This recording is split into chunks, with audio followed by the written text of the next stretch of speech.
Imagine you are given a question like this. How many unpaired electrons are present in 1s2, 2s2, 2p5? Very simple question, but you have to understand the basic of this. Now, if you have 1s2, 2s2, 2p6, 2p5, sorry. Now you have to understand there's one called spdf orbitals, right? When we have the way orbitals are arranged and all of that. So the S here means what? Spin, or yes, spin. The P here means principal, D here means diffuse, F here means fundamental. That's where we got the name. Now, you have to understand that an orbital like this, look at it. This is an orbital. This is P now. This, the orbitals that P has. Then D, it has this. I will tell you something about this. 1, 2, 3, 4, 5. Then F here has this. That means electrons are in orbitals. 1, 2, 3, 4, 5, 6, 7. Electrons are in orbital. Now this is an orbital, right? This is another orbital. But in this orbital, there are houses, just like a room. When you have a room, right? When you have a building, there are rooms inside that building. So these are like rooms in the building. Okay. So now this orbital here can only contain 2 electrons. This here can contain, since this is like this, that means this one can contain how many electrons? If this one can contain 2 electrons, this one will be able to contain what? 6 electrons. 6 electrons. Now, if this one has how many rooms? 1, 2, 3, 4, 5. That means this one can contain how many electrons? Don't forget, I cleaned that. There's a rule I don't want to disobey. I will tell you when we get there. So that means this one can contain how many electrons? 10. Because it has how many rooms? 5 rooms. This one has how many rooms? 7. 1, 2, 3, 4, 5, 6, 7. That means this one can contain how many? It can contain 14. 14 electrons.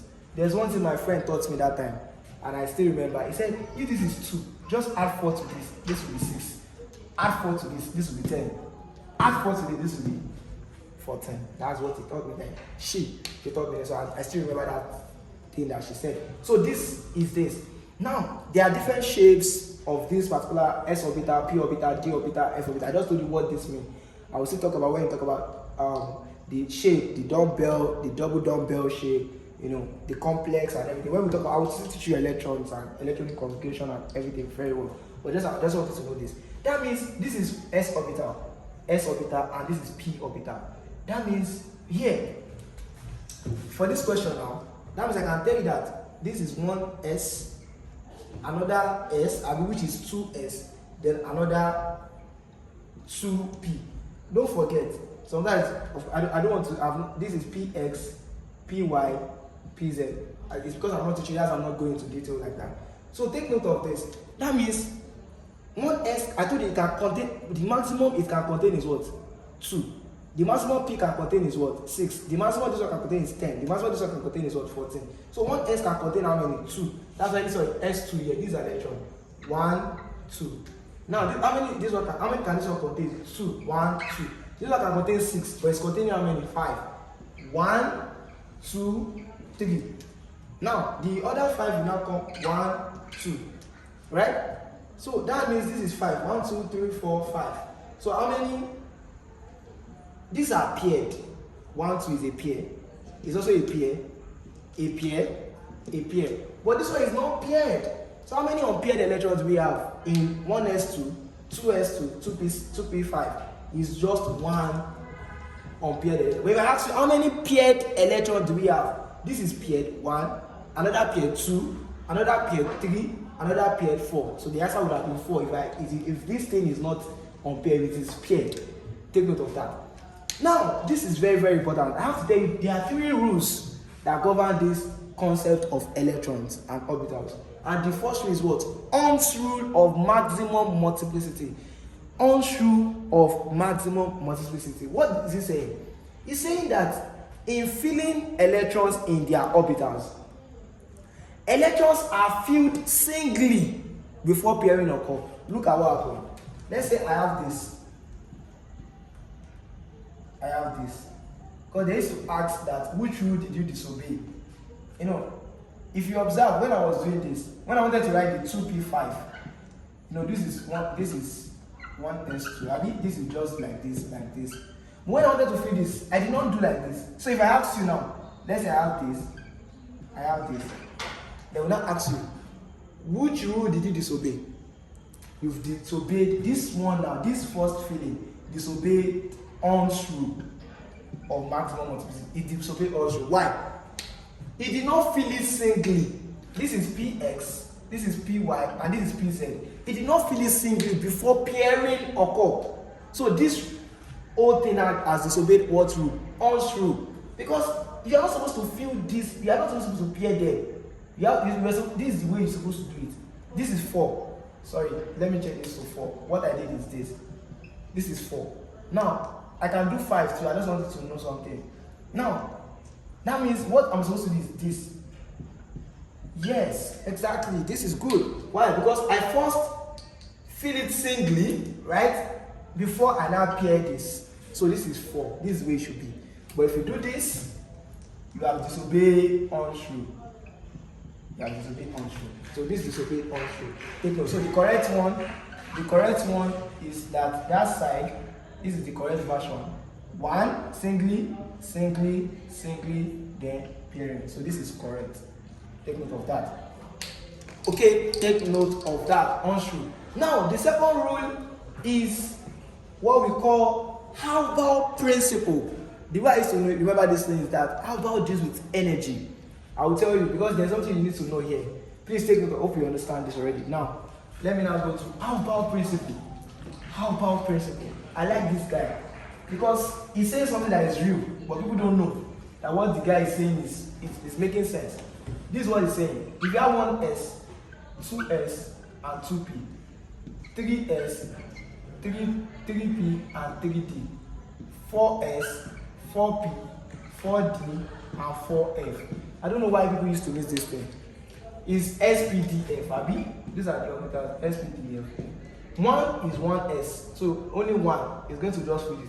But for 2, it is 2 already, so I move to the second p, which is 1, 2, just like 1, 2, 3, 4. So if I'm using 2, it will be 2s, 2p. If I'm using 3, it will be 3s, 3p. I'll move to the third one because I'm already on 3. If I'm going to 4, 4s, 4p, 4d, and 4f. If I'm going to 5, of course, because f is the highest I can go. So this will be this, and this will be this. So I don't know why people used to miss this thing. So what Albert is saying? He's saying that in the building up of an electron in these orbitals, you fill the orbital with the lowest energy level first. You fill the orbitals with the what? Lowest energy level first before you move to the one that has the highest. So that means between 1s, that's why you see that this is here. It is 1s2, 2s2, 2. So that's why there's down this stroke sign that you guys used to see. You now see this. I mean, that means if I want to fill, how do I fill? He's saying that 1s, in terms of energy, this guy, Albert, this is Albert principle. Albert. He uses what? Don't forget, energy. I mean, energy. So he's saying that 1s, in terms of energy, he's saying that 1s is less than 2s. 2s, look at it, 1s is less than 2s, then 2s is less than 2p. 2p is less than 3s. Now what is less? If I go like this, Abi, that means 3p. That means 3s is less than 3p. Abi, that's it. Very easy. So which one do you fill first? You fill the one that is of lowest energy first. Fill the orbitals with what? Lowest energy first. This is the way I used to say it, and it's very, very important. You fill the orbital with the lowest energy level first. That means that's why you see 1s2, Abi, followed by what? 2s2. Then you go with what? P6. Then you go with what? 3s2. Then you go with what? 3p6. I mean, then you go with what? 4s2. 3d what? What is the maximum that d can take? 10. 3d 10. 4p what? 6. 5s2. That means 5s2 in terms of energy is greater than 3d. But this will go like this. I mean, very easy. Then it will go like this. Don't forget, 6s will not be here. Do you get that? I don't want to go. It's just that it's talking about what? Energy. It's talking about energy. Now, the last one is what? Pauli's exclusion principle. I don't know why people used to make this up, because the word Pauli's exclusion is this guy that makes us have something like, you know, when you have this, don't forget, when I was drawing this, I did this and I did this. This guy is so good because there's something very peculiar about it. I did not just write it. He's saying that no two electrons will have the same value for all the 4 quantum numbers. No two electrons will have the same value for all the 4 quantum numbers. Why? Look at it.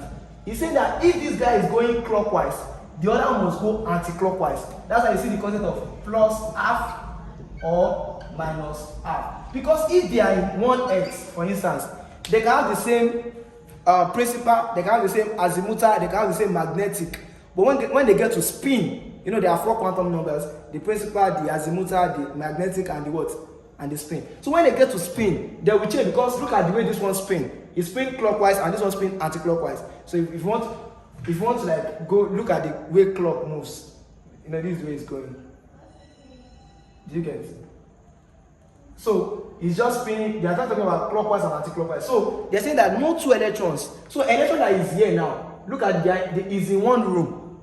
But how do you now identify which one is which? Is that they can have the same principal, they can have the same azimuthal or subsidiary, they can have the same magnetic, but when they get to spin, they will differ. That's what Pauli's exclusion principle is saying. So if I give you this, look at this. If I give you something like this, which rule did you disobey? Pauli's exclusion principle. Why?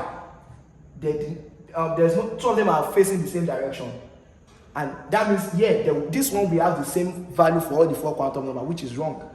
So you disobey Pauli's exclusion principle. So that's the way to identify, to understand. So I think this even explains the build-up and how electrons are filled in orbitals. I hope if you have not subscribed, if I've helped you, subscribe. But if I've not helped you, move on, just go. But I know I've helped you, right? I've helped you. I mean, but yeah, subscribe, hit the like button, share, comment. Let me see how this have helped you. See you in the next class. Bye.